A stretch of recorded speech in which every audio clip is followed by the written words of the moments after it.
Hi, everyone. This is Brian with MEA and Friends. We are back with another episode of Where Are They Now? The Industry Awards Finalists. This is episode 7.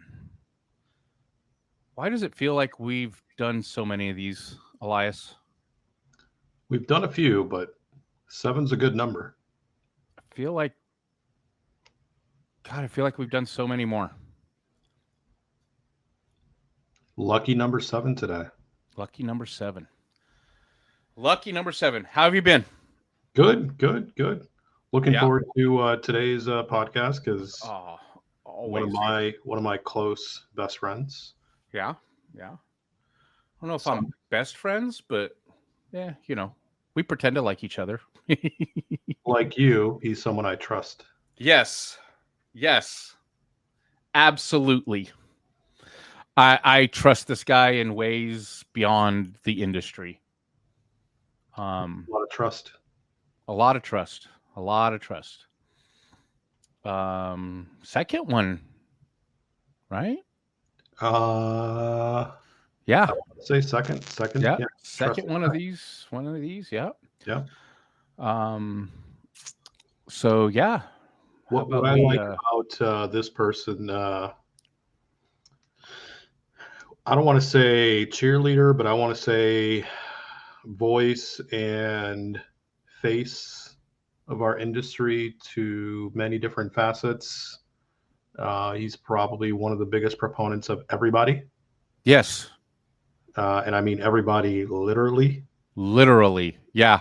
um, which is great because it's a motivator. So for all the people that are in his reach, I'm going to say his reach, and I mean that in a good way. Yep.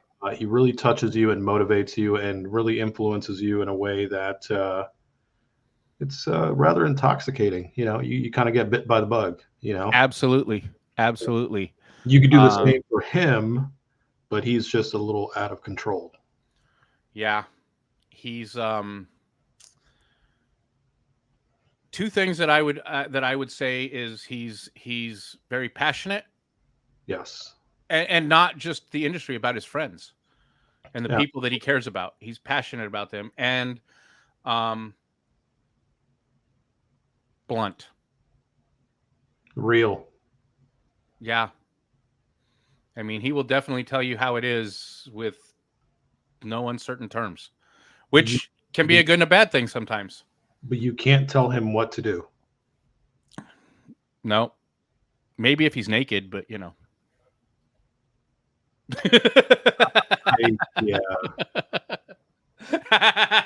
Took you a minute. You had to think about that. No, I don't want to think about that. No, yes, you can't tell him what to do. But like I say, man, he will give it to you respectfully, and bluntly. And like when I said before, um, could be a good thing or a bad thing. It's never a bad thing in terms of him giving it to you. It's just sometimes it's not what you want to hear. Yeah, but you need that. It's honest It's is what I'm getting at. the He gives real it is to you real. honestly. The real is real. The passion is passion. The love is love. Mm-hmm. Mm-hmm. And it's one of those things where it may not be the words you want to hear, but it's what you need to hear to be better. There you go. That's it. So, well, let's bring in our guest in. Let's. He is like you and I mentioned, someone I trust, someone we all trust. Uh, without further ado, here he is, the man, the myth, the legend. I don't know about any of the legend stuff, but I definitely a myth. A myth. Definitely a myth. Think so? I think you're more than a Thanks myth. you guys for having me. Like you guys are like, you're in backstage and you hear people talk about you and you got tears in your eyes and shit because like people all sappy and trusting and stuff. We give you Hey. time to wipe off the tears. Funny. So 2017 16, Trusted 17. Tech. Yep. Yep. 2017 Trusted Tech of the Year. I think I was after you, or am I after You were directly after Carlos. So Carlos. it was me, then Carlos, then you. Right. Yeah. Yeah, that year was special for Ada and I. Yep. Yep. It was a so I'll just tell you guys, and I'm just gonna jump right into this industry stuff, as far as the awards are concerned. It changed everything. Everything. It literally changed everything. And uh, I got my revenge.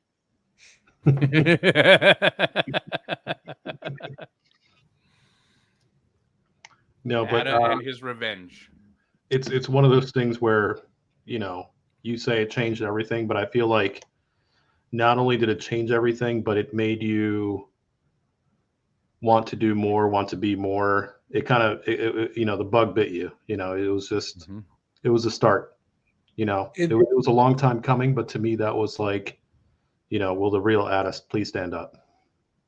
it did, and you know what? It gave me something. It gave me something that I didn't know I had, and that's a voice, to do something that you believe in, right? Like I've been doing car audio for over more than half my life, and I've done everything in car audio. I've been a buyer, I've been a store manager, I've been in um uh uh what's it called, expediting. I mean, literally everything that you can possibly do as an owner, installer, fabricator, this, that, whatever, janitor. And the one thing that I noticed the entire time is that if I didn't do anything with passion, I didn't do it to the degree that it needed to be done. Like if I took out the trash half-assed, there's going to be like trash streaming down the driveway or the parking lot all the way back to where we took trash from.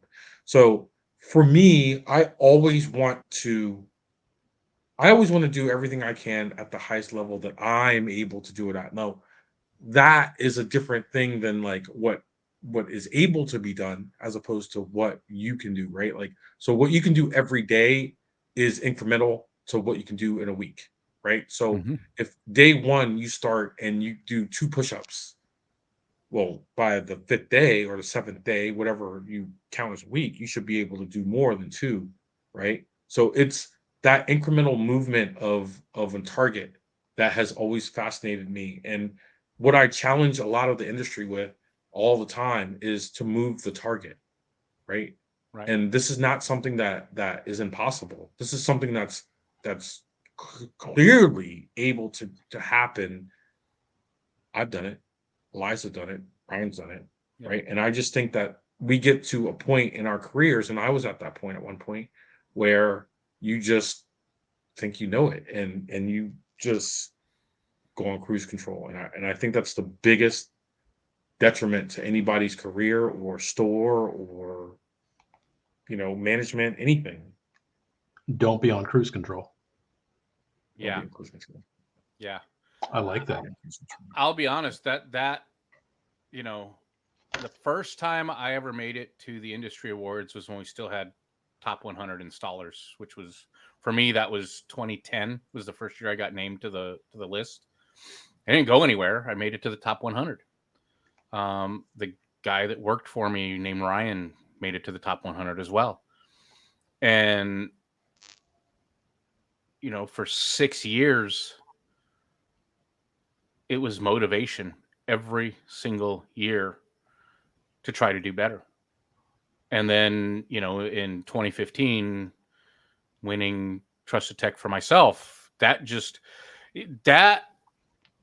So at that time, I know Ada remembers this. I had just started doing the Resonance Live videos, which wasn't really a thing. Facebook Live was kind of brand new, and nobody was really doing a lot in Facebook Live. I know Dean and those guys had been doing their YouTube stuff for a while, but Facebook Live kind of became a thing.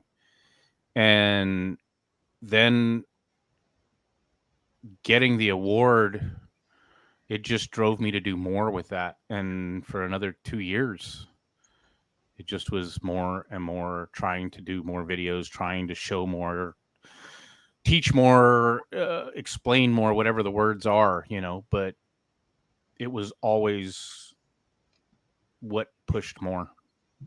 Yeah, and this is like, and kind of, highlighting on what Ada does for the industry, but it's one of those things where like I've seen Ada go, get bit from the bug of, partaking in different aspects of the awards because at one point Ada was doing installer, retailer.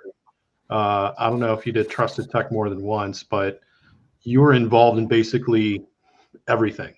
Mm-hmm. And it was just like an all-in thing, which I loved it. And now, like, Ada now does a lot of, the teaching at Knowledge Fest, his Facebook lives, his, constant desire just to like, even something as simple as unboxing, Yep. to some that may be like, you're opening a box. That's not cool. But you're actually talking about the product. It has this feature. It has this feature. It has this feature. So the give back there is constant. And, I love Ada's passion when it comes to being able to give back. And, it's one of those things where I think Ada would probably, agree with this, all the builds, all the sleepless nights, all the presentation, all the stuff that he does, for the industry. I mean, even us three here in the circle, you know, what we do as far as, the industry awards committee, we do that from a place of we love this stuff, Yep. and all three of us know we don't have to do this, but we care so much. And that's the one thing that I'll give kudos to Ada about Yeah. is his relentless, nonstop. Like I don't even know if this guy sleeps, to be honest with you. But like you call Ada, He sleeps on the table next to the laser as it's cutting shit. Ada knows. I mean, he knows like he's constantly on the phone. His battery's constantly getting charged down because he's always on the phone. Yep. But like he just can't get away from this stuff. And I don't know how long have you been doing this, Ada, career wise? 1993. So this is 30 years. Wow. It's 30 years. So I'm gonna touch on why I love this stuff so much. It's, I should share some stuff with you guys, but I kind of don't want to because it's gonna really change the way people look at me. We'll just tell him. But I went to art school for art.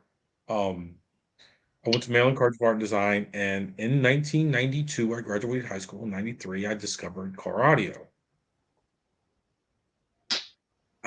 I want to say at one point I thought it was the biggest mistake of my life is walking into a car stereo store. Now, this is just how full circle my life is. That car stereo store was literally in the same parking lot as my current store, Hmm. 2 doors down, right? So Wow. this is full circle.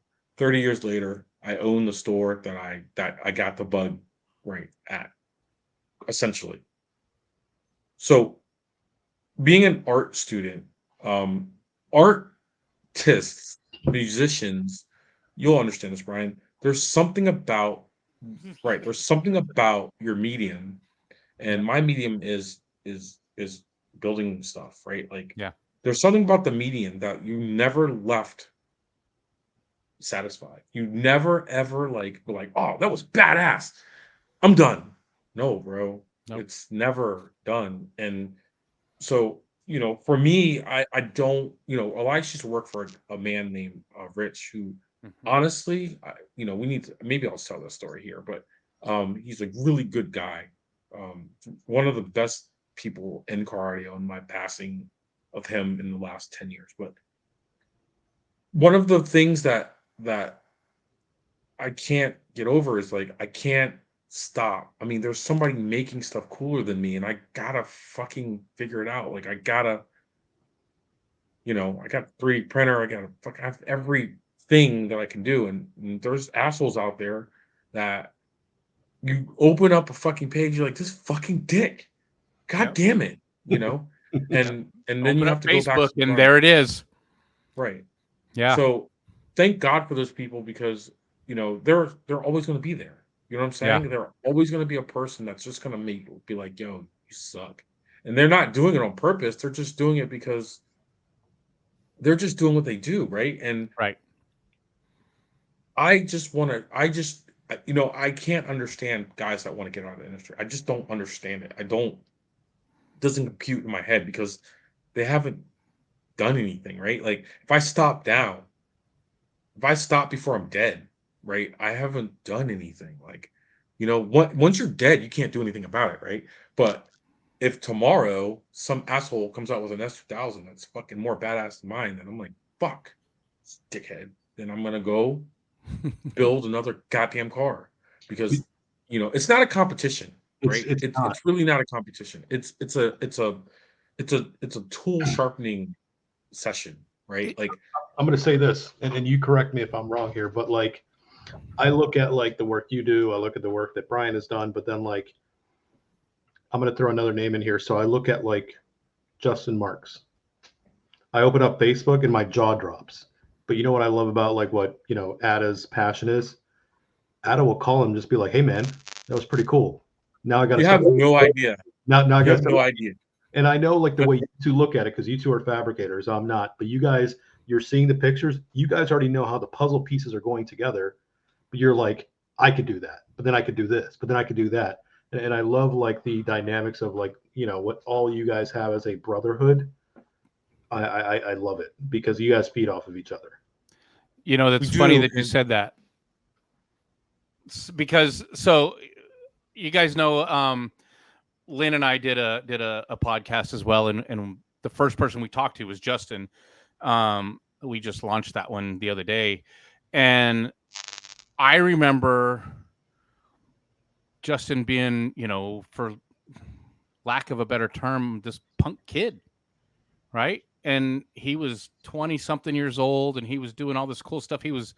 I remember when he worked for the shop in Georgia, and then he went to work for Jeremy Carlson or with Jeremy Carlson. And like he went from Justin to Justin to Justin, and it's like it never stops. But he does the same thing. He looks at what some people are doing, and it's like, okay, now I got to figure out that and more. And Ada, you're the same way. Like you said, artists never stop.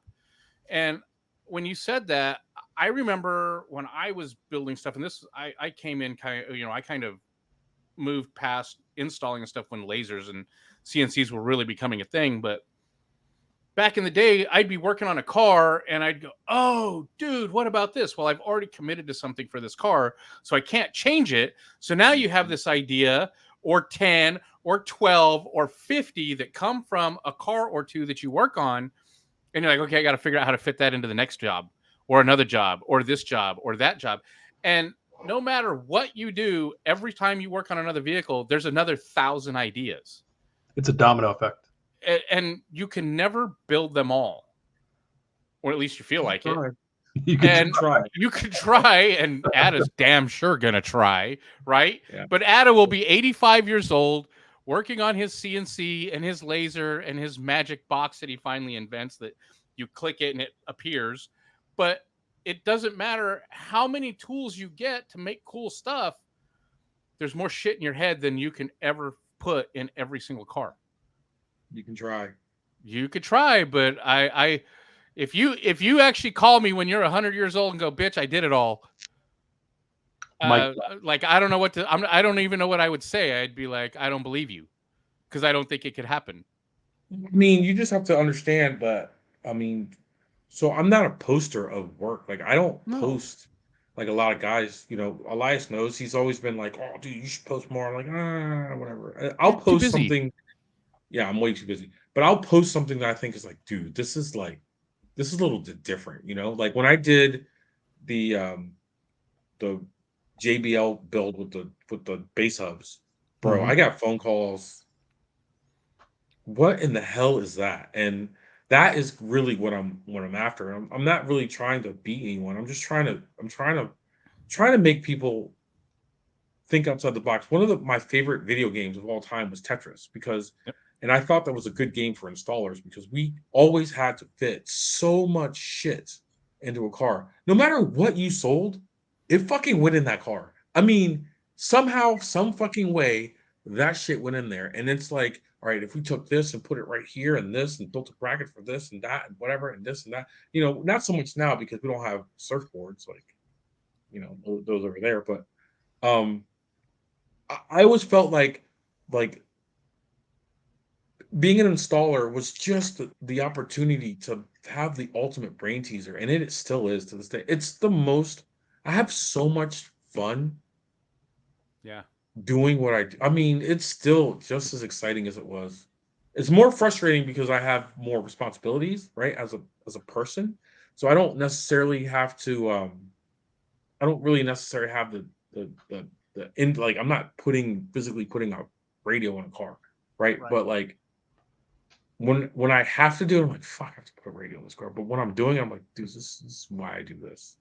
Like this is why I do this. And I I had this teacher in fourth grade, and I used to be a huge crybaby, right? I just didn't get stuff. And she would say to me, I wish I could just take this and pour it in your head. Like take whatever I'm trying to teach you and pour it in your head. So that stuck with me. And I just always, when people are like, dude, why do you keep doing this? It's like, I wish I could pour this into your head so you know how I feel. Like, if you knew how I felt about this stuff, you would get it, but no one ever gets it.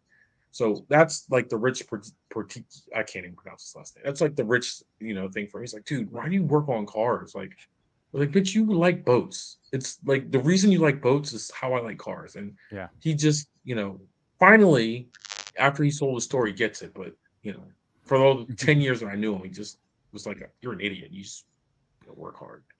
I'm gonna touch on something that a lot of people don't know. Um, and this is just how influence goes a long way. And this is, Rich is someone that I work for, and he's a great guy, but he has his way of influencing people in a different level. Ada at one point wanted to work for Rich, and I'll let Ada share the story, but Rich was just like, yeah, no, it's not going to happen. But I'll let Ada share the story. But it's a great influence story. So, this is they're just they're just people that do stuff for you and that they don't even know what they're doing, right? Um, so it was late. It was when I first started Absolute, probably the first year or something like that. I had a small building. Well, I actually remember that building. It was essentially a two-car garage, a little bit bigger than a two-car garage, and a little bit, twice the size of a two-car garage. So I'm late night looking around. Everybody's looking for installers, and I see this ad on. It was one of the Facebook groups. This is early Facebook groups, like directed whatever. And if you want a job, blah blah blah, whatever. And it's just frustrating. Brian, you had a shop at one point in the beginning. It's just like, fuck, dude. Like, I could just go get a job, and it's so easier. Like, and I think that day we just ordered the wrong stuff. It was like snowing outside, so there's no money coming in. It's just a mess, and you're just like, man, why am I fucking doing this, right? Yep. So I reached out to Rich that night. That night, Rich got back to me. It was fucking 12 o'clock. It's another guy that doesn't sleep. 12 o'clock at night or something like that. He's like, hey man. I was like, hey man, I really want to fucking get out of my situation and da da da. What are you doing? Well, I got this little shop and this or that, whatever. And we'd gotten some internet notoriety with Google and Facebook or whatever. So he did his due diligence and he looked up what I was doing and he got back to me and he was like, bro, I'm not hiring you. You're good. Keep going. Keep going. And years later, after we've had some, I'd say, measure of success, I talked to Rich about it, and after taking his money from playing quarters, um, Coin flip. um, he said to me, he's like, dude, it's the biggest mistake I ever made, but I'm happy I did it. He could have, I would have ended my business, and I would have gone to work for Rich, and I would have probably not got to where I am right now, Yeah. and so I have to thank Rich for that. I mean, huge thanks for my family. I mean, just in that moment, somebody made a decision to do something for someone else. And you just have to know Rich. He's the nicest asshole you've ever met in your life. He's the nicest guy, but he's a fucking douchebag. So if if you ever get an opportunity, and I thank him for that every time I get the opportunity. I've taken him out for sushi. I don't even know how many times because this The guy likes mustache sushi. man. Yeah. So That's an awesome story. But it's Yeah. the reason why I brought that up is, and you added another layer to it, is you never know what you do to influence somebody else, sometimes silently. Sometimes you kind of have an idea what you're doing to try to better that person. But like, one thing that I admire about you is that you do that so willingly and nonstop for a good chunk of our industry. And I think that's admirable, and I respect that. I appreciate that, but you have to know how it started. I know, but it's one of those things, like, I wish I had your energy to do that because I want to do that. And I feel like I touch a lot of people, but like, you take it to another level. Like, you are like car audio's like counselor, for like, like all of the knuckleheads, so it's, you keep I us all in appreciate check. that. So yeah, I appreciate that. that's the best way that I can describe it. You are like our car audio counselor. Like, when we are getting in trouble, go to the counselor's office. I Go appreciate that. I mean, to Adam. I've caused some trouble myself, so Yeah, I have to take that. So yeah. It's not being sent to the principal's office. It's going to the counselor's office. yeah, I think So first of all you gotta go see Andy. So, typically we have these like 4 questions that we kind of ask, and we've really touched on quite a bit of the first one that I asked. The only thing that we haven't talked about is we've talked a lot about your industry experience, but so for those who don't know, tell everybody what your current role in our industry is. My current role is I am the owner operator of a small store in Rockville, Maryland, Durwood, Maryland, called Absolute Electronics. I have 5 employees. I have 5 of the best employees I've ever had. No offense, Elias. These guys are on it. Um, they allow me to do what I need to do to get going in a day. Like if I need to stay home and print like something or try to figure out a print or something like that, those guys are like, you don't have to come here. You know what I mean? They got it. And that's all I've ever wanted. It was a crew that kind of got me, right? Like, let's not even pretend like this is going to be a permanent thing because there's no way these guys are going to stay with me for 30 years or whatever. Maybe they will. I mean, Chris has been with me for 10 years, but uh Chris has been with me for 13 years. Um, but let's be honest, like, we just have to take what we can get from our guys, and it's a two-way street. So they have to have some of that freedom too. We guys call out, they have kids, they have emergencies and stuff like that. And the one thing that I've learned in the role that I have right now as an owner, I don't care. Like it's one of the best, it's the best feeling. I care about my clients and I care about all that business stuff, right? But when it comes down to it, when those guys need to do something, Chris's kid got some really bad kid disease this week. I don't know what the fuck it was, some baby disease, whatever. But he called me and he was like, "Hey man, I can't make it to work." And the old Ada would be like, "Oh, what are we gonna do?" and freak out and all this other stuff. Like, he's gonna figure it out, right? Right. Like, why put him? He's already in a stressful situation, right? Why put him in a situation where he's like, "Oh, boss is pissed at me because I can't come to work, and what am I gonna do? And what if he fires me?" Like, no, go take care of your Yeah. kid. We got it. This is car stereo. It's not that serious. And one of the things that I'm telling you, when you wash yourself of all the nasty filth of anger, you can just show people how much you love them.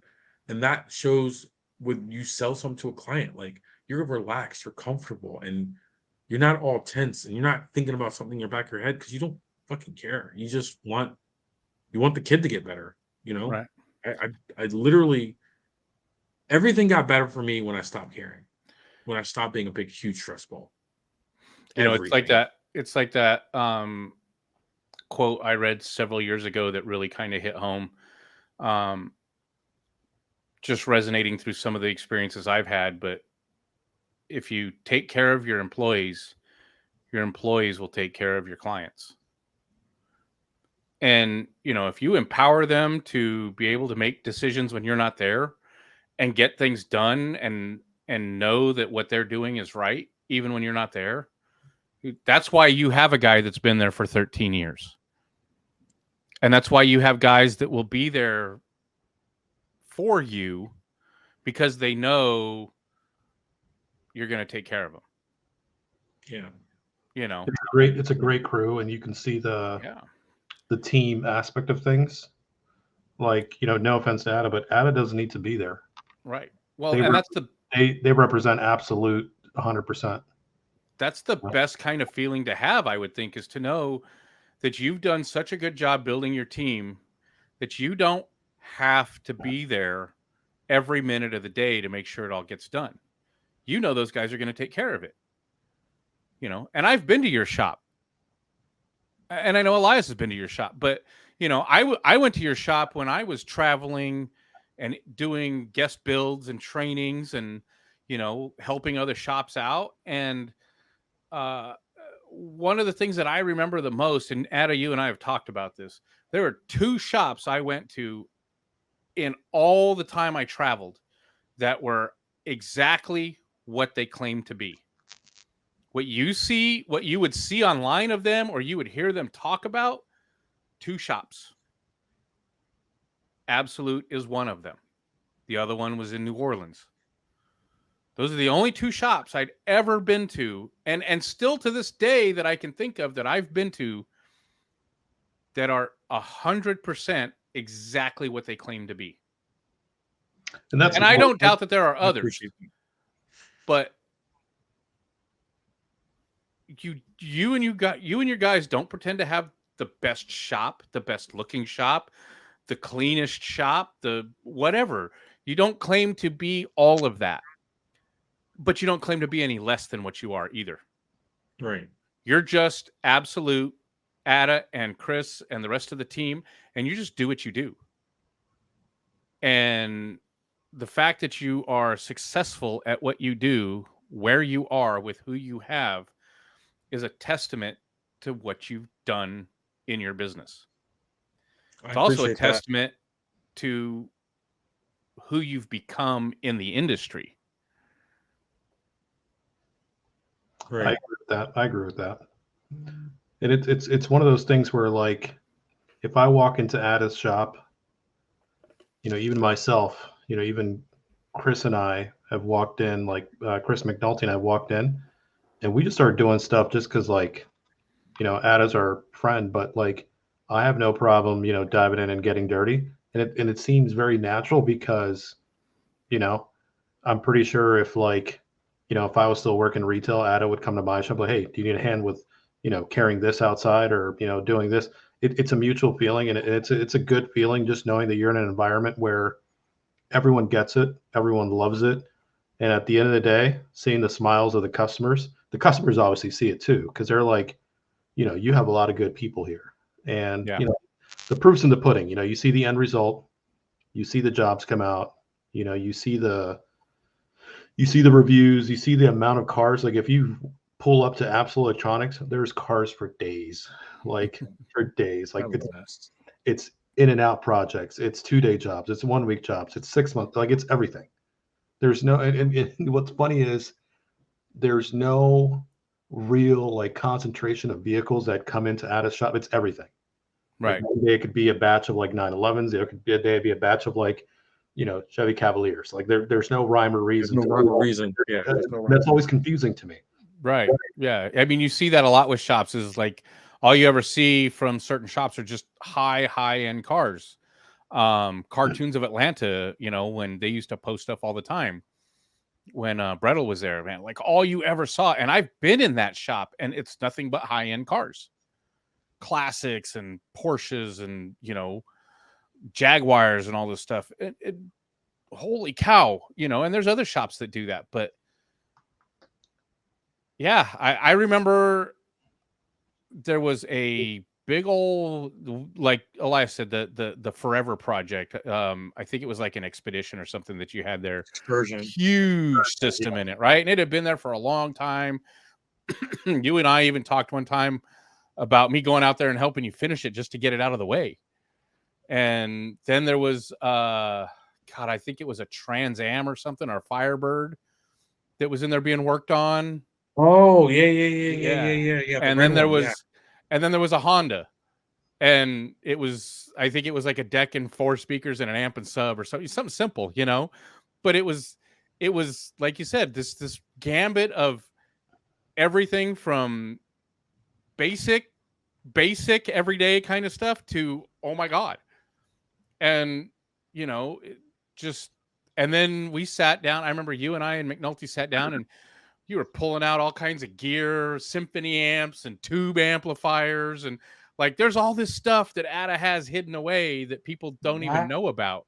So what's funny is that the exact picture that you're talking about came up on my Facebook feed this morning. Did it? Yeah. Nice. That's crazy, because I remember We that had the those. symphony amp, we had the Milbert tube amp, and Yep. you know, I am one of the things I am is a huge gear nerd. Like, Right.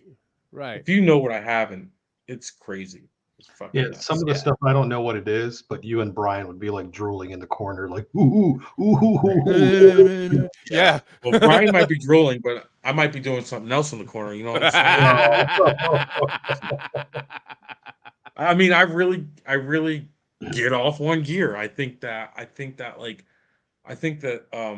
one of the cool things about gear, and look, there's some guys that say, "Oh, amps sound the same" or whatever. No, they don't. I'm sorry, they don't. No. They just don't. No. And going from one set of gear to another set of gear is like, for me, is the equivalent of a guy drinking different bottles of wine, like with different steaks, right? Like, so there's just this constant moving target of perfection that you'll never fucking find, right? Like, Nope. You'll never be the perfect tuner, you'll never have the perfect gear, and it's just fucked up because you got a guy like me that's into car show stuff, into performance stuff, into wheels, into fucking audio, into just anything you can do to a vehicle. I'm into it. Like, I want to do it. I want to do the suspension. I mean, God damn it. I would be a rich man if I didn't have cars, right? But unfortunately, I have cars. Yeah. So, yeah. How many? How many? Yeah. I'm embarrassed. And we still forgot the 300ZX. I'm not doing a 300ZX Yet. No, I'm not doing a 300, and I can tell you guys why I'm not doing a 300. I give it 5 years. In 5 You know years, what? You know why he's not doing a 300ZX? Because he's going to buy my '94 Honda Prelude and have it shipped.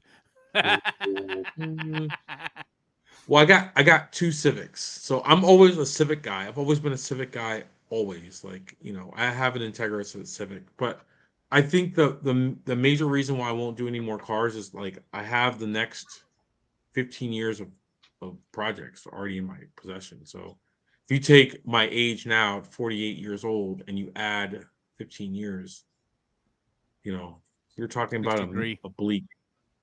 Yeah. Well, you're talking about a bleak thing. Like, you're going to add another 4 or 5 year project. You got 20 years of projects. It's not. Yeah.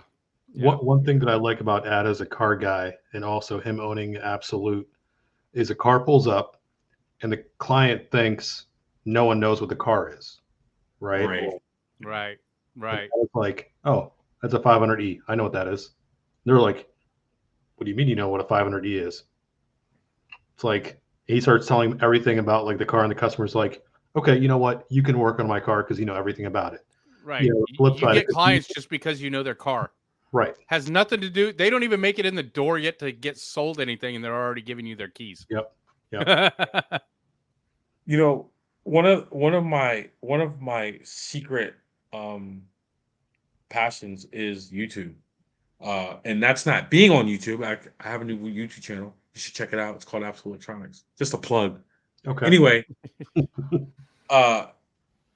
I just absorb information, and it's not because I can read. It's because you have this medium, and if you want to go down the rabbit hole, you can do it, and you can study for a week about a 300D. You know, we had a hammer come to mind. You know what a fucking hammer is? That's what I just We had said. a hammer. 500E. Yeah, we had a hammer, and I was just like, "You just giving us a hammer, bro?" Like, he's like, "Yeah, you can keep it outside if you want." I'm like, No. "Bet, dude." Like, yeah, we kept it outside. I don't care. He said we could keep it outside. It's okay. It's always cool It's to, hit by pull up to your bus. store and see what's inside the shop, outside the shop, coming in for a consultation. It's always, I mean, and like I said earlier, it could be Weird. all minivans or it could be all like cool stuff, you know. It's so weird. And you know, one of the best things that, and this is a take a note time for any retailer that's out there. Be a part of your car community. Go to the Cars and Coffee, goes to the local car shows, be a part of them. I am at a Cars and Coffee every single Sunday for 2 hours, wherever it might be. And I'm in a different car. You know, we can pull up in a Prius, we can pull up in a S2000, or we can pull up in the white Corvette. But I make sure that people see my face all the time. And Mhm. I don't need to talk to everybody, but I need to have a presence. And that is something that Solomon Daniels and I, we were going to work on this project, and he came up with this thing. It was called the neighborhood store. Like, you want to be part of the neighborhood. You Yep. want to be known for being the guy that takes care of the people around the neighborhood. And then, you know, of course, the neighborhood's 50 miles radius, right? Or 20, Right. or whatever the radius is that is your neighborhood. But that to me was like, oh shit, that's a great idea. But there's one thing to market yourself that way, and there's another thing to like actually do it, right? To And this be is that person. to be that person, right? And this is one of the things, like, you start modifying people's shit boxes, right? You go to Cars and Coffee, and the wife's got, this is a perfect example. I went to a car show. It was on my way to work. I was going to go to the Damascus Cars and Coffee. It's on a Saturday, and I was like, "What the fuck is going on here?" But across the street, they had an actual car show at O'Reilly's or where the fuck it was, Car Coil, whatever. We don't have O'Reilly's here. I don't know why I even said that, but it's a car Auto parts store. parts, Whatever. auto parts Parts store. store. Yeah. Yep. So I roll in there, and there's all these fucking old cars, and I get out, and of course, got to do the thing where you walk around and just kind of shake hands, and see the people that you know, and hear story. I saw a car that was Westminster Speed and Sound car. I don't know if you saw that post where I I did. tagged Mark Miller. the guy. Mhm. So that same show. Later that day, I'm in the store, and this couple comes in, and they're like, "Oh, hey, blah blah blah," they're talking or whatever like that, and then, you know, the car guy husband is kind of right. He doesn't realize that I saw him earlier that day at the show, right? And I was like, "Don't you have a '57 Chevy?" He's like, "Yeah." How do you know that? And I was like, "I saw it earlier today. It's a nice car." He's like, "Oh, oh, and he starts putting together where I was and all this other stuff. Neighborhood. You're in the neighborhood, right? So Mhm. now we have an $8,000 system going into that car. Nice. That's awesome. Right? Right. That's Just awesome. Neighborhood guy. yeah. So, Yeah. and we got the CarPlay and the fucking Accord. So, I Yeah. just really think that bit of advice that I got from Solomon, or that strategy, worked out to be the best thing that ever happened in my business, Yeah. That's great. along with the industry awards, and that's no BS. So, Well, yeah. let's kind of talk about that. So, tell us about your participation over the years with the awards. We kind of did a little, touching of it, but tell us about it. So my initial awards, my very first awards was 2016. Yeah, 2016. And Elias, you were there for that. We did the video. Elias was working at the store at the time. And we got all the way to 13th. And I was mad. I was so mad, and I'll tell you guys why I was mad. And this is no BS, and this is the hinging point for everything that happened after. Every single thing that's happened for me in this industry and for me in my business happened from this initial moment. I remember hearing Solomon, you know, reaching out and saying, "Hey, this is the top 12, blah blah blah," and here's the alternates. We were 13th. We were 13th because they kicked us out for multi-store chains, right? They wanted to make room for multi-store chains. I was so mad. I was fucking mad. So I called Solomon. Here I am. This is not. No one knew who I was, and I called Solomon and I complained. I was like, "Hey, dude, I don't understand. These guys, they don't they have more staff than we do. They have more customers than we do, and you guys got to help them get into the awards. That's whatever." And I was not. I was Ada all the way Ada with this guy, right? Ada went 100% Ada that day. All the way in, all the way in, and I was like, you never go whatever. full Ada, right? So one thing that you have to know about me is I don't quit. Like if I have a goal, fuck man. Even when I get a goal, I'm like, God damn it, another goddamn goal, right? So now my goal is to win, like retailer. Now, the funny thing about all this is fucking still not yet one retailer. But in this instance, it might. In this instance, I was like, oh, okay. So I get it. I get it. You have to be known to get a little bit further. You have, it's a popularity contest, and that's okay, because so is the presidential race, right? So is anything that you run for and have votes. The most popular car wins. The most popular person wins. It doesn't mean that they are not good if they lose. It just means that the person that wins has presented himself in a more favorable way for the mass, right? To And I more get people. that. More people, right? So I was like, okay, what do I do? And this is right when Brian started Residence Live. I was like, I'm gonna do live videos. So I remember doing my first video. The first video I ever did was I had figured out how to add a radar detector's audio to an audio system using a Moscone 6-8 in my Lexus. And it was fun. I love that video because it's just, a lot of guys were like, what? Oh, fuck, that's cool. You know what I mean? Mm-hmm. So that was cool to me. And that's still my favorite video. It's my first video. But after that, I tried a live video and I was working on the excursion on the Sunday. And I don't know if you were there, Elias. You might have been there. And I just went live and I was talking and I was talking and I was babbling. It just wasn't any coherent thought. And I liked it. I was like, this is fun. So then I did another one. And then I did this thing. And this is, going on. I was yelling that. And then for 2 or 3 years, that It gets addicting, happened. doesn't it? Like It you was look addicting. you look for excuses to go live, Go right? live, right? And Right. like, not to cut you off, but I remember like sitting on the couch. I want to go live. And then I'd be, my son lived here. This used to be his room. And I'd be sitting on the couch. Christian, he'd come out there. I go, let's go live. Well, that was Okay. Ada's thing too. Like Ada would just be like randomly walking by the shop. We're going live. I'm on the phone. We're going live. Yeah. It was crazy how much, like, it's kind of the same thing with what this has all become, because, I've got like 3 now and trying to figure out how to fit them all in. You and I were talking about this, Ada, about trying to fit them all in. But Elias and I talk all the time and it's like, okay, who next? What do we do? How do I get this done? How do I make that one work?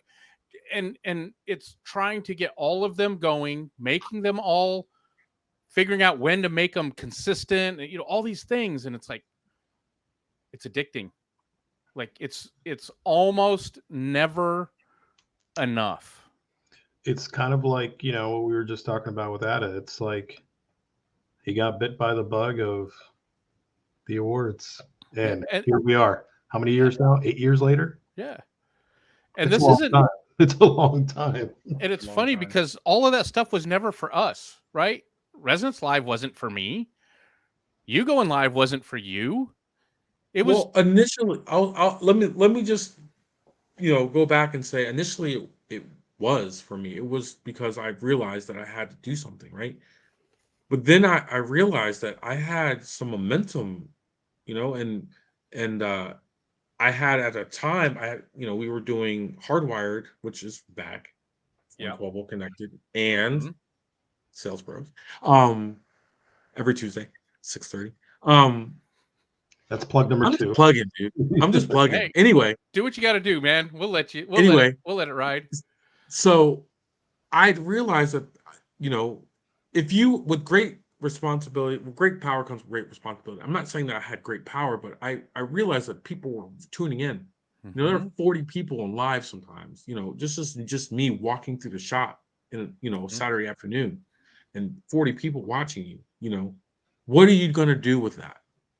You're gonna keep, just Gary what's his name? Gary fucking D'ing people and just cussing and shouting and complaining, or are you going to start bringing up topics that make sense, right? And that's what started happening, and that is when we moved, what we were doing as far as the Hardwired show into making the Mobile Electronic Syndicate, which you should be a part of this anyway. Anyway, so with the syndicate, I was able to form a team of people, McNulty, Shaughnessy, Ash Lampy, Lynn at one point, um, Christopher Pate, all these guys that helped move the Kevin, right?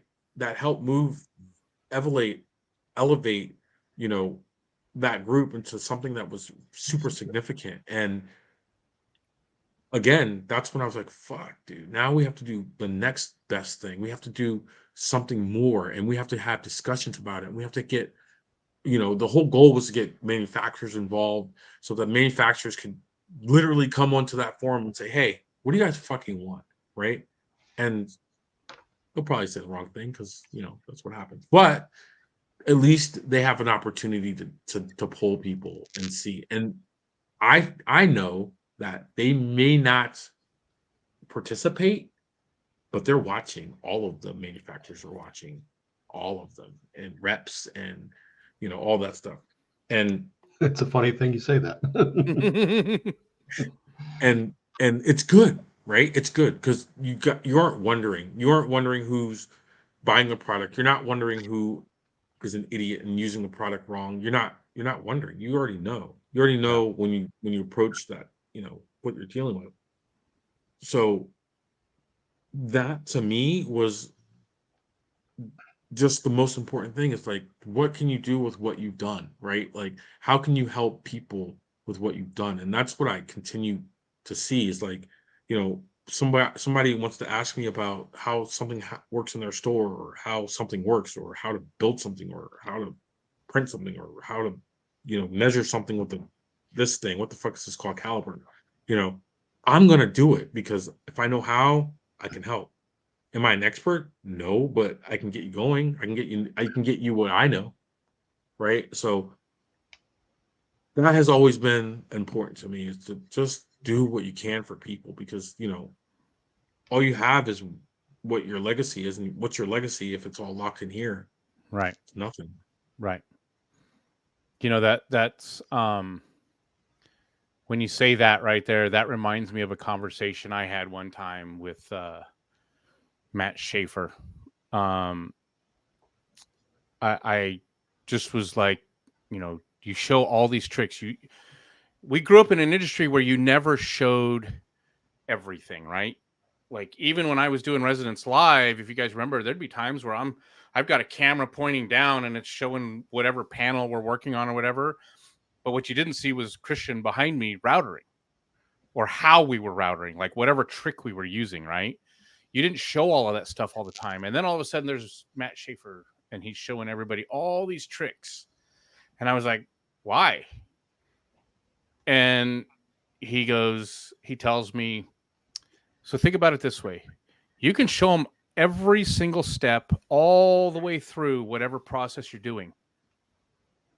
The only people that are going to benefit from that are the people that A, can afford to buy all the tooling, B, can afford to get all the education, and C, are willing to take the journey. That's strong. And he goes, very, very few can do all three. And right then and there, I was like, that changes how I think about a lot of things. Like, most of what we all know, it's not a secret. We picked this up from, I learned how to fiberglass from guys that build boats out of fiberglass. You know, I learned how to do body work from body guys working in body shops. Just everything we've learned from different people. And those people learned it from somebody else. And very few things in this industry are original or unique to our industry. You know, how we put it in a car, how we apply what we learn to cars, bikes, boats, whatever, that is unique in a lot of ways, right? But the physical technique of it is not really that unique. It's used in lots of different facets of the world. So let me ask you a question for both of you. Yeah. So back in the day, it was probably cutting circles with a jigsaw, right? Now you guys are cutting circles with click, click, print, right? Yeah. But I'm sure back in the day, you know, we were just, you know, we thought jigsaw was the standard, but I'm pretty sure there was plenty of router use. Oh, yeah.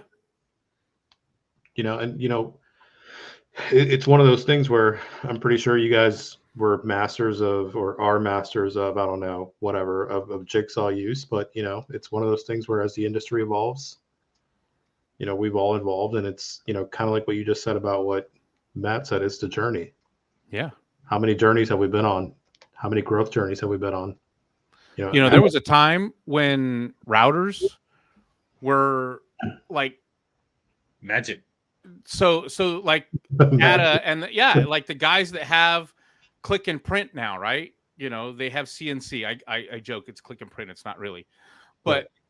It takes skill to know how to do that, right? But those tools, the router in the 90s, especially like early and mid 90s, that was the CNC of that era, right? Because very few shops had any if they had one. And then to see shops that had them inverted in tables or had the router stand, you know, that they set up on top of the workbench. And dude, that was so rare. So rare. If you had a nice table saw and a $100 jigsaw, you were doing good in a lot of shops, right? So, Yeah. you know, but the other side of that is, you know, all these guys that are coming up in the industry now, and Justin and I talked about this with Lynn. You can't 100% ever rely on click and print. What happens if your machine goes down? There are guys out there that don't know how to use a router or a table saw because they're going to work in shops that everything is click and print. So they're learning how to do something that a lot of other shops will never see. CNC, laser, and routers and all of this stuff, that's this much of the industry. Right? There's very few shops that... I still love that everyone's embraced that technology, though. Man, the stuff that these guys can do, 3D printing and CNC lasers, and I'm staring at one right now. Probably, yeah, but it's the stuff that these guys can do now we couldn't imagine doing in the 90s or even the early 2000s. We couldn't, and you know, I'm working on something right now that when you see it, it's gonna fucking change a lot of. I mean, hopefully this project, the civic project, when it's done, should change the game. I want it. I hope it has the same effect that Steve Brown's Alpine car had on their Wow. industry back. Wow. So Wow. it's like put yourself in a place where you want to be and think about how to get there and buy a car and start Right.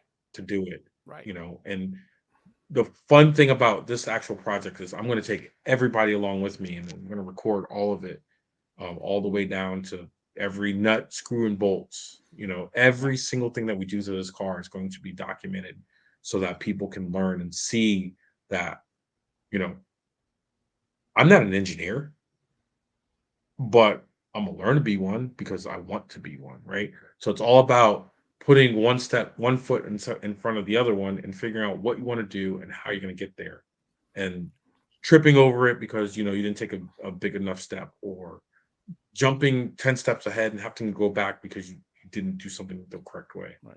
you know? And I want to document everything. I think one of the most important things about our industry is we always talk about how badass we are and how good we are. And for me, I want to figure out how fucking shitty I am. And I want to fucking help I want to help Brian not make the same mistake that Adam made. I want to help Elias not make the same mistake Adam made. Or at least share my mistake, and maybe you can try a different route, and Approach. Right. and Yeah. maybe I did it wrong. But one of the things that I'm really, really adamant about is sharing your failures, because your failures, if you failed and you're still here, you didn't really fucking fail, You right? you You're didn't just fail. You sharing just your learned a way experience, not to do it. right? You're just sharing your experience. I And mean, for when you're doing me, it, it feels like a failure, right? right, Crap. But right, but then you go, oh, but, right. and you find a way to fix it, and it might take you 2 or 3 tries. Might take you 10. All I'm Took saying Thomas is Edison 99. 99. Hershey, I think he failed like 5 or 6 times. Right. Uh, Tesla, Yeah. he failed a bunch of times. It Look, if you ain't failing, you're not trying, you know? Hmm. If you're not failing, you're not trying. If you can succeed at every fucking thing you've done, it's whatever. I have a whole bucket. I'm gonna show you some failures. I don't know if you'll be able to see this, but this is a bucket of failures. This is 3D print failures Hmm. from last week. From one Okay. week. So look, I want to push the machine, my brain, and my thought process to the limit. Because when you push it to the limit, it's a moving target. Boom, Right. you have another limit, right? Right. So it's all full Move circle the from stick. when we started. Yeah. It's one of I'm so passionate about learning. Do you guys have? It Well, is so much fun when you learn. Yeah. all this just kind of takes me back to your journey with the awards, because just like that new level you unlocked, you kept unlocking and unlocking. It's the same mentality. You know, Right. it's that installer grit, I would say. Yeah. Also, Yeah. you know, So I usually have this question that I ask, how has participating in the awards helped you develop your career? But we've basically covered that this entire show. Like, Yes, we have. you've made it abundantly clear that the awards. I mean, you said it. That first year Changed changed everything. everything, right? Everything. Everything. So I'm not going to ask that question because we've covered it. Before we get into more of just let's talk, Elias, you've got that last one that you oh, always that's like my to ask. favorite one. That's Yeah. that's the icing on the cake, and Ada's gonna hit a home run with this one. But Yeah. so, what are some words of influence for the industry on why they should continue participating, or if they haven't, why should you? What are Ada's words of encouragement for those people? Wait. I got it. Because I said so. Oh, that's a good one. I like that. I could Look, totally man. hear that. Look, man. I think that the awards are just a good way to to take a look at yourself and what you're really doing with your career or your life, right? Like there are guys that are in this industry for 20 plus years and they've never pushed the boundaries. They've never taken a real close look at who they are as an installer or store owner or anything like that. Like the one thing about the awards is it's very self-basing, right? You you know one of the first parts of the retail award is go outside and videotape your store. So you can videotape your store on the outside and you can see that window looks like shit. It's a fucking junk, right? You never see it because you walk by it every day because you're not putting it in, putting a video camera over your eyes. They're not your eyes anymore. That video is incriminating. It's going to show you everything that you've done wrong, right? Um, having what is your mission statement is another thing that's in the retailer thing where for us it's been said in our industry a lot of times what our mission statement is people don't do business with businesses, people do business with people. That's it's written in on every wall in my fucking store. It's on there. Figure out who you are, come up with a mission statement that you believe in, that is who you are, and use those things that this awards thing is asking you to answer as something to hold you responsible for what you say you are. Be who you say you are, and that's the hardest thing, right? I'm a good owner. I don't care that my guys are calling out because, you know, I'm not mad at them for having family first. Once you are comfortable with who you are, it's easy to be who you are. It's easy to say that you failed at something and it didn't work and you're willing to share that with someone. But if you're a fucking badass all the time and you really don't think you are, you're not going to share. It's the truth. Being honest with yourself is what the awards are about. Once you're honest with yourself, you don't care if you lose. You don't care because you succeeded at moving a target for your life, right?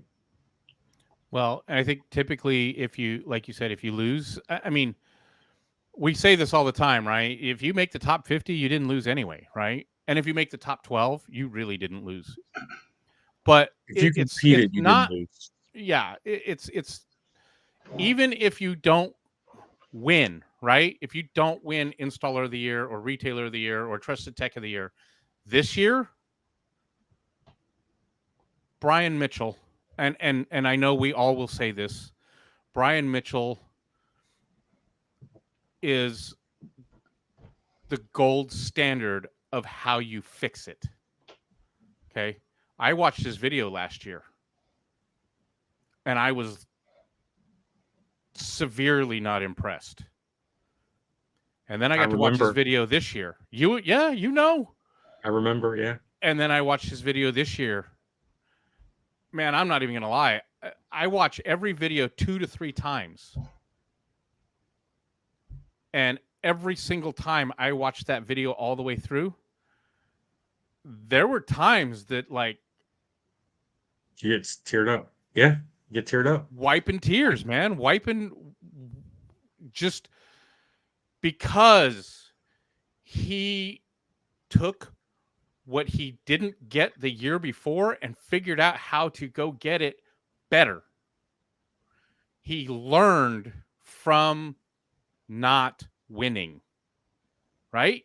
He didn't fail. He learned how not to not win.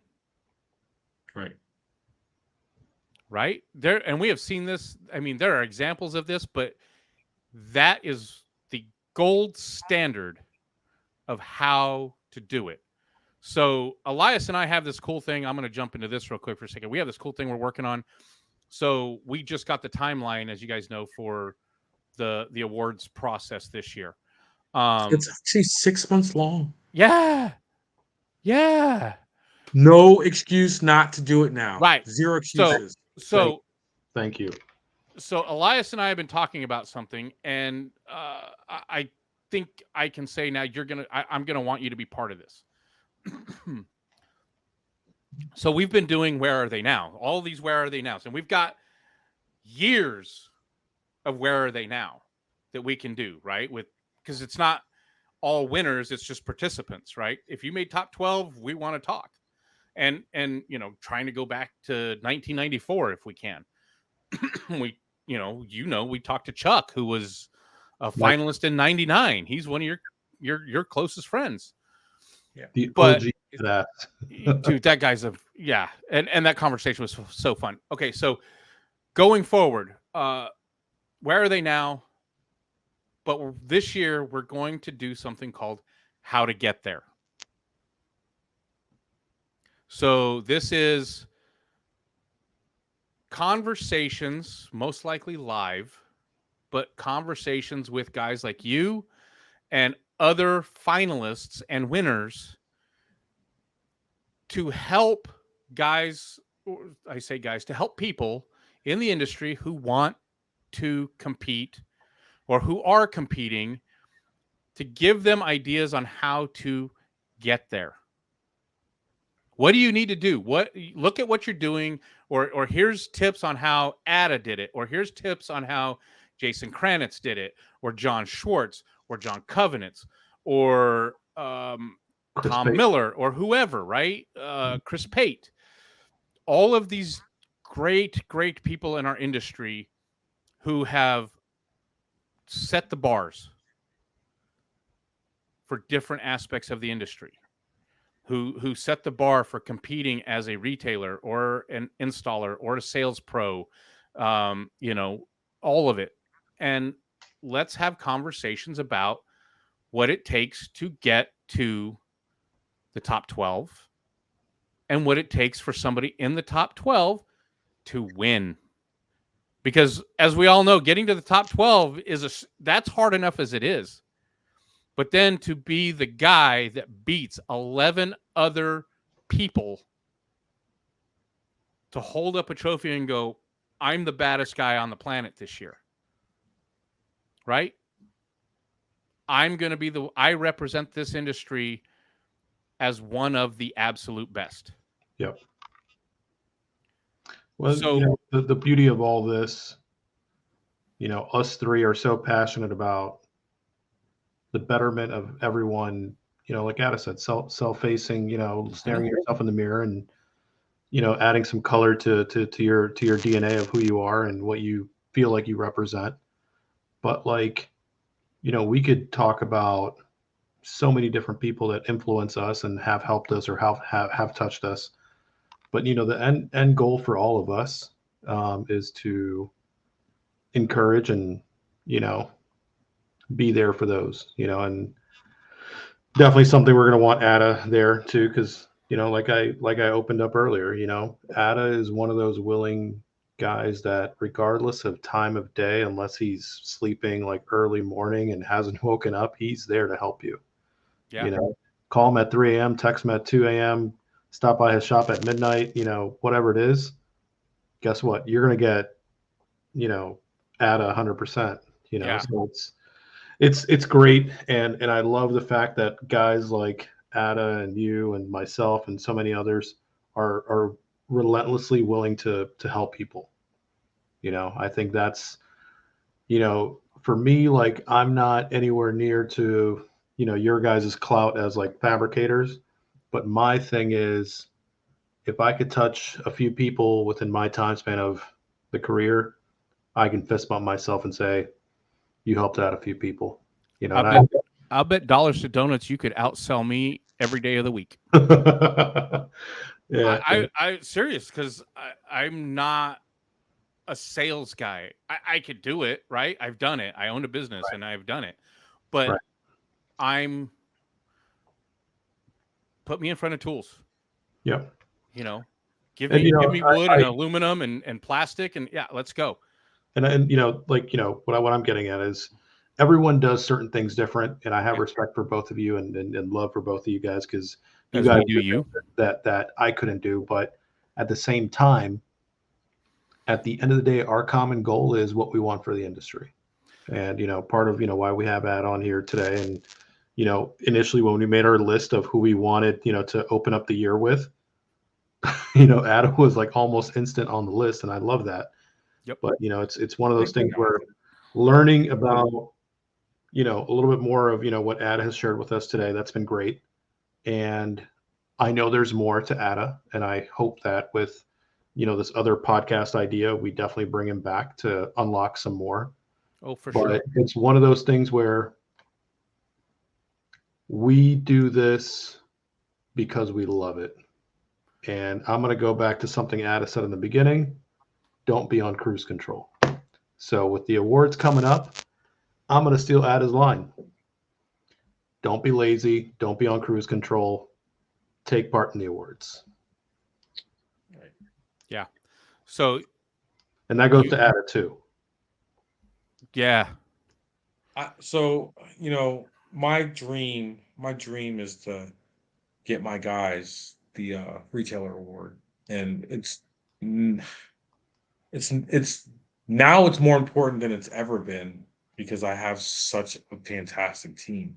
Right. I have guys that are, man, they get it. They're locked in and they're loaded and they're ready to go.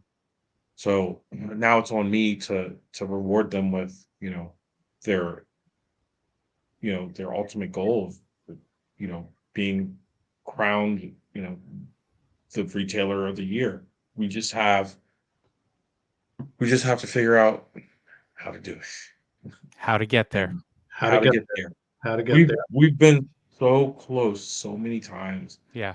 and we figured out a way to lose every time. So But now it's Figured out a time. way how not to win. I'm gonna Right. leave you with this nugget, and this is for inspiration for you, Ada. Chris Pate, how many times did he go for installer of the year? 8, or I think he said 8 or something crazy like that. 8 or 10 or 12 or something crazy. Just Something's keep coming crazy. back hungrier. Just Yep. just keep coming back hungrier. I've entered into this journey of sales rep, and I'm the new guy. I'm the Right. very new guy. So when I see all these faces on the rep list, these are guys that I look up to. It's intimidating, right? It's very intimidating. But you know what? It's one of those things where even if it's not this year, if it's not next year, I'm going to learn and grow. And guess what? When I'm ready, we'll get there. But it's one of those things where the whole premise of what we do here, it's like, Ada's journey on the awards has been great. And he knows that, and he knows the influence and the bug that bit him. But all of us, we've been through it. Yeah. And the reason why, we started this podcast is, trying to find out, about everybody's like journey along the way, but also like letting people know it's, it's a matter of how far you want to take it and how real you want to be with yourself. Yeah.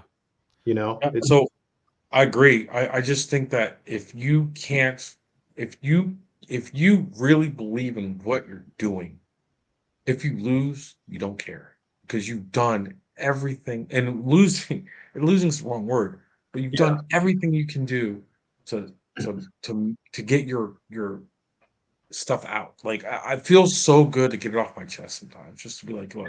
Yeah, and we've spoken about this, but at the end of the day, I love being a part of this podcast because I get to talk to both you guys, which both you guys are friends of mine, and I hope that with everything we talk about and having Ad on here and having the previous guests on here, we could be some sort of tiny bit of influence for those out there. And I think I'm just excited. I'm just excited I got to go after Chuck because Chuck is literally. If you guys haven't seen the Chuck episode, you guys either got to check Chuck out or check out this episode because an old installer like that guy, man. I was talking to Mark Johnson because I saw him in one of my visits. He's one of my accounts. The stuff he was doing at the time he was doing it, unreal. And Brian was just like, "You did what with a universal remote?" And I'm like, "Wait, you did what with a universal remote?" Yeah. That car is fucking insane, and it to this day is completely out of control. I'm going to tell you this, Ada. It wasn't on accident that you came after Chuck. Okay. There was a conversation about that, but I want to put this in there. So two things. So one for Elias, you're not the only new guy, right? So they gave us last year before last, they gave us the tech support of the year, right? Vendor tech support of the year. There's two of us in that have run for that 2 years in a row that are, well, I didn't run the first year, Chris did. But McNulty and I are both new guys to that. When you look at Jeff Smith and Brian Murphy and Jason Ewing and Doug Dobson and even Dara and, you know, some of these other people, they've been doing this for years. Yeah. I've been doing tech support since 2018, officially. I understand that, but where I feel like, you know, guys like you and Chris, you know, have some sort of relevancy in a big way is because you guys, like Ada, have been doing this for a long time. Yeah. You know, so it's, yeah, I mean, you have your Jeff Smiths of the world, you have your Dougs of the world, and these are all guys that, I mean, man, you get to talking to these guys. I mean, Doug's a coworker, and, you know, you just absorb, you know, all this information and energy and, you know, everything. Mm-hmm. But it's like, yeah, as a new guy, as a rep, and you can probably relate to this, it's intimidating. Yeah. But I want to be a part of it more. Yes. It doesn't take me away from, like, you know what, I'm not going to do it. No, this means I have to keep doing this, and I want to do it more. Remember that hunger for Sales Pro? Yep. Chomp, chomp, buddy. Because I'm the same way. Because I was Sales Pro, right? I was kind of similar, right? I was technically the first official Trusted Tech of the Year, because the 2 years before it was the runner-up, right? I was the first year; it was its own award. Now we have this new award that I'm eligible for. Right. I want it. But as a new guy, even for the Sales Pro award, there was two names that were bigger names, and one of them is a close friend of mine that won this year for Sales Pro. I felt the same way. But I was positive. I knew sitting at that table, Carlos Ramirez beat me until he didn't. We were sitting right next to each other. And I sat there. I'm pretty sure I said, dude, you got this. Like, congratulations, before it was even done. And then all of a sudden it wasn't. And I'm like, I got up on stage. I didn't even know what to say.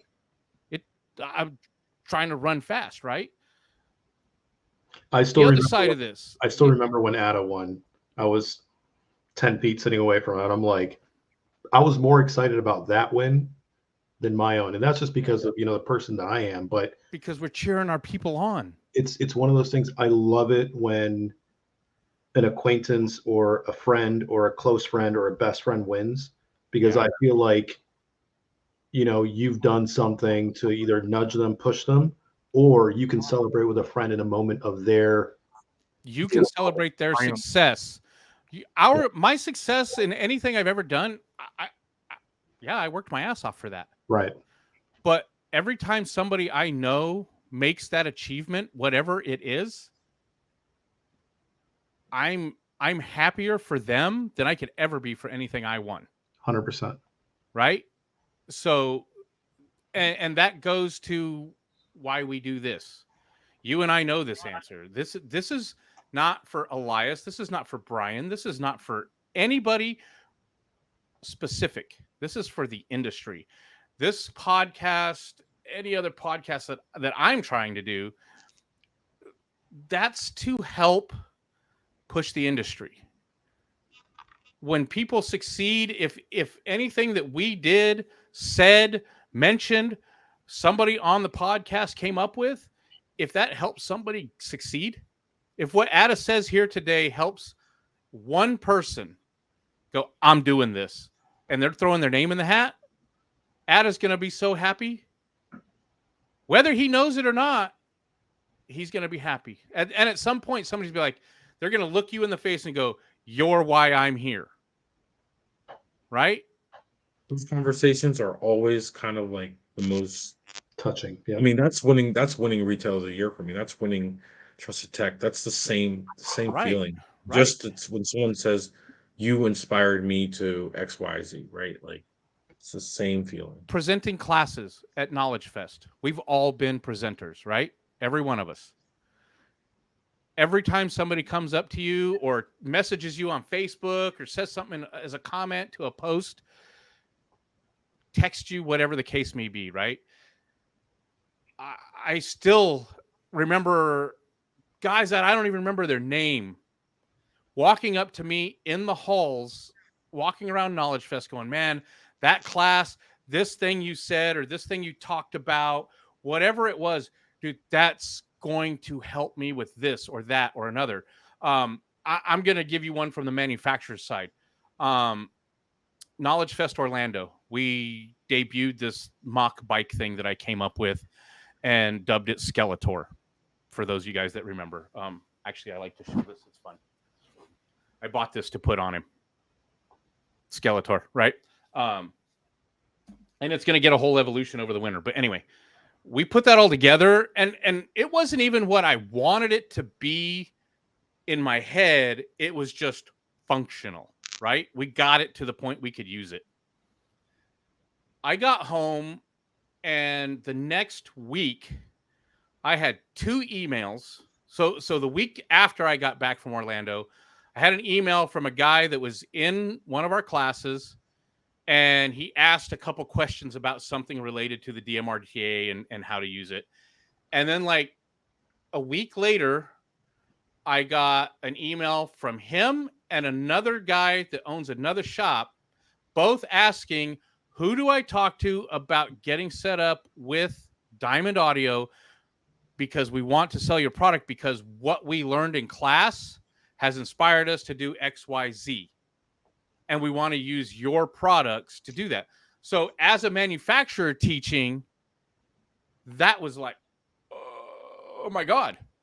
Like, that's huge considering the attendance of the show.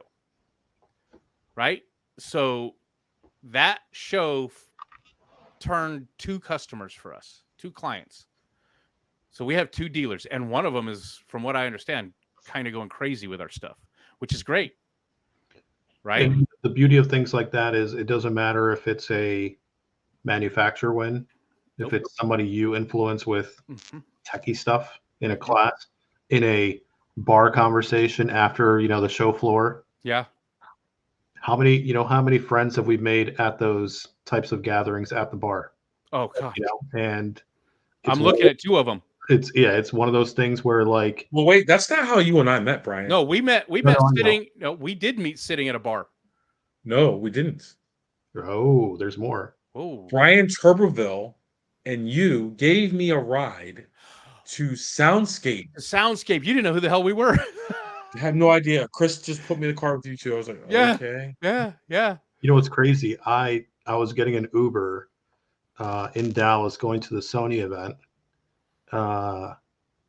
And everybody was like getting in cars, and Mike Hungerford gets in the car with me, and we just hit it off. And that was the day I met Mike Hungerford. And now it's like, bros, it's just like all these type of connections, regardless of what it is.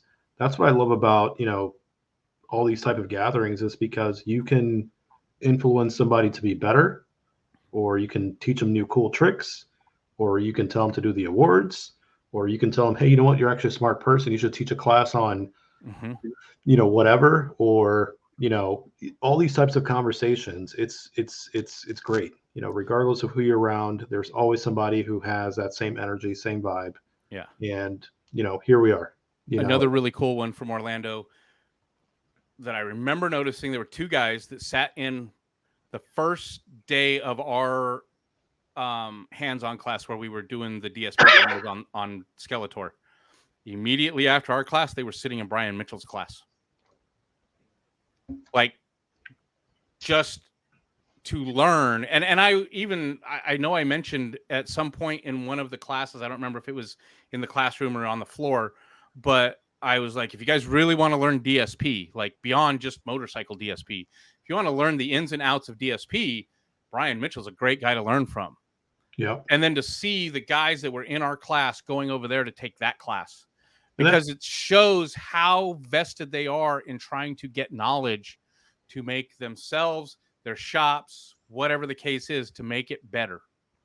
And that's something I love doing for all of us. Like if I'm walking past a classroom and like say Ada's setting up the presentation and they're just like staring, I'm like, you need to go in there.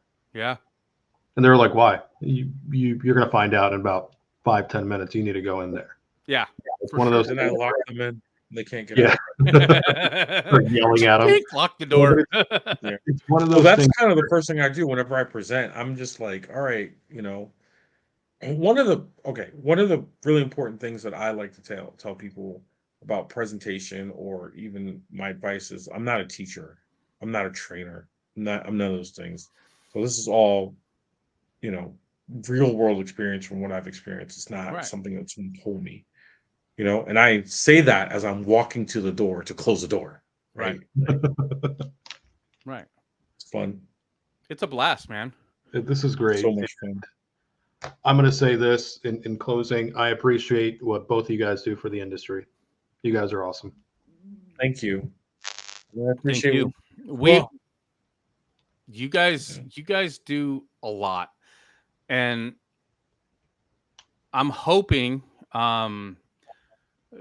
Elias knows John Covenants and I, when we interviewed him, there's some stuff that I'm hoping to work out with him where he and I present some stuff in Vegas next year. I've said this for a while. I think we've lost some of the core fundamentals of what car audio was becoming when COVID hit. You just gave me an idea. I'm gonna throw this one in Ada, and we're doing this in a recording scenario, so it's gonna be. You can hold him to it. It's gonna be logged. But I think I don't know. I think Ada, you could do something of like back to the basics, even something as simple as like oscilloscope multimeter use. Good. One of the basics that I would love to talk about is impedance, crossover point stuff that like Stuff this. that's needed. I'll tell you what really kind of bothers me a little bit. When we were coming up, we had magazines, we had all kinds of stuff, and if we didn't know something, it wasn't public knowledge, right? Because you just had a magazine that taught you that, and you could pick it up and you could read it whenever you wanted to. You could read it in front of the guys that thought you were badass or whatever like that, right? The issue that we have, I think, and I hope I'm wrong. I really hope I'm wrong. I don't think I am. The issue is if there is a class that's like 1 + 1 = 2, and they broadcast that class as this is a class for newbies, a lot of guys will feel a certain way walking into that door, right? And I'm not. Or they won't walk in the door. Right. That's my point. So what I've suggested is classes that are kind of up here, that start down here, and then get guys to the point that they are, by the end of the class, we're like, shit, I really need to step it up. We have to like figure out a way to do that, I think, but I hope I'm wrong. I would love to do a entry level class. But I have an idea, Ada. I feel like all those. We're not going to talk about it on air because I want this to be something that maybe we work on together. But that just turn the cogs a little bit, and maybe it's something we could do together. This is what I do with Ad all the time. I try to like poke him, so he's just like, sure, damn it, Elias, But that's what this does. Like, you and I talk about this all the time, Elias. We want our show to inspire people. If it inspires us from a conversation,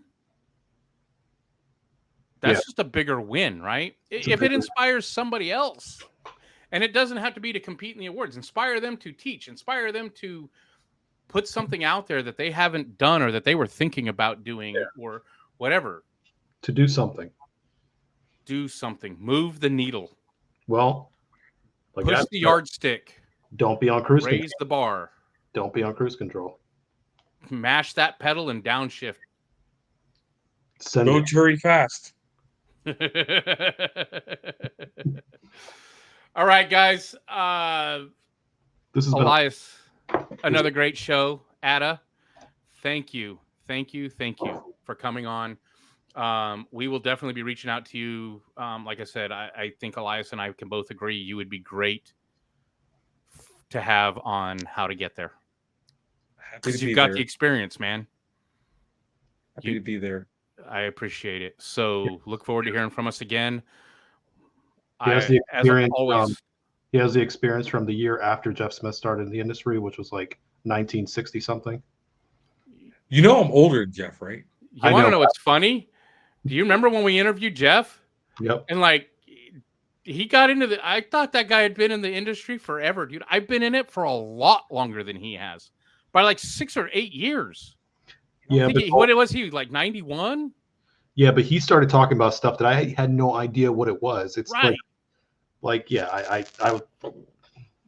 So before you guys kick me off of your show, I want to share a sales pro kind of thing with you guys. Get it. I sold Elias's first subwoofers. That's it. And you know, that's something that stayed with me. Even like I wasn't even in car audio then, but it's one of those things where I'll share the story. Just F it. I'll share the story. We'll go a little bit longer. Sure. I was in high school and I wanted subs in my car because that was the cool thing, right? I had heard in my buddy's car I had to have subs in my car. Well, I go visit the chain stores locally. Everybody was like, that kid is not going to buy anything at all. And I was at a Circuit City, you know, in the sound room, and I overheard the two guys, or one was an installer, the other one was a salesperson. He's like, "Hey, you gonna go help the kid in there?" "Oh, he's just window shopping. Don't pay attention to him." I had $850 in my pocket. You could have sold me a $400 setup. I didn't care. I just wanted subs, and I had no idea what it was or whatever, right? So I go to this shop, other side of town. I think it was it Excessive Car Toys, right? Car Toys at the time, yeah. Yeah, Car Toys at the time. And I walk in, same purpose. I want subs. Ada's working on a car. I see him like tunnel vision down the hallway. He kind of pokes his head out. You know, he's like, "What's up? Whatever. I'll be right over." Comes up. I'm like, "Hey, I want subs." Cut and dry. He was like, "How much you got?" Straight to the point. You know, it's kind of like, you know, what we're saying, like, don't ask the customer for a budget, but you know, he was like, "How much you got?" I was like, "I got $800. He looks around. He goes, "You need that." Okay. Like, I don't know anything about this stuff. And he goes, "But if you spend another $100, you can get that." So perfect comparison. Asked, you know, what I wanted and then went for the upsell. Well, great, whatever. So I installed my first system with Ada. But fast forward a few years, and not many people know this, Ada laughs at this, but that individual that said that kid is window shopping later showed up at the store, chain store that I worked at, looking for a job because Circuit City had closed. And I remembered that individual vividly. And we needed an installer. But when he's just window shopping. When he walked in and he goes, "Hey man," he was like, "I was told to ask for you because you're the manager. You know, here's my application." As soon as he walked out, I threw that application in the trash. Because full circle, because I don't need that kind of negativity in my shop. And at the end of the day, full circle. So yeah, those things where good job, Elias. Every young kid that came into wherever I was at, I answered their questions, and I made sure that the same experience that I got with Ada, and make sure the same experiences that I did not get with the previous places that I was window shopping, I made sure I gave them the best treatment and kind of that exposure to what our bubble space is, Yeah. because I feel like you're winning a customer for life at that point. Yeah. So You have no clue. There are 50 or 60 folks that I would service at that Car Toys location that are current clients now, and they don't drive Civics anymore. I can tell you that. yep. So I All got right, this. guys, I love you. I I'll got see you this for you, soon. Ada. Last Oh, thing. okay. So you talked about how you don't post a lot of things. You just post things that you think are significant or like outside the box or whatever. The enclosure with the JL sub, where it was like layers of acrylic, and it. Do you know which one I'm talking about? You did it like last year. Oh, you're talking about the JBL subs. No. It's one JL sub. I think it's a W7, and the ring that holds it is like it's laser cut. I think that's Bao's box in his GTR. Maybe. Oh, yeah, that's a long time ago. Well, yeah, for That's you. probably laser. It's funny how I know these things. Yeah. But that it popped up in something I saw the other day, and I was like, oh my God. That thing just damn. Right? Thank It's you. just one of those ones that's like you have more than one, but that one is the recent one that popped up, and I was just like, that thing was so the thought process in it was just amazing. So kudos to you. Thank All you. right, guys. Good night.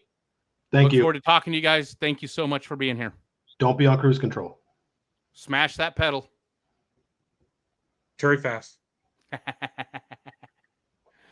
Man, That was good. that was awesome. And I knew it was going to be good, but it's one of those things where Ada has all this energy and all this everything inside of him that, man, it makes you go into overdrive, you know? Mm-hmm. It's Yeah. it's great. Well, I know you've got somewhere to be, and I got some more work to do. So, longest one yet, almost a minute or almost an hour and 3/4. But worth every second of it. Yep, nothing wrong with that. No, sir. All right, man. We'll talk soon, Elias. You have a great night. You guys Yep. have a great weekend. We'll see We'll ya. talk soon, everybody.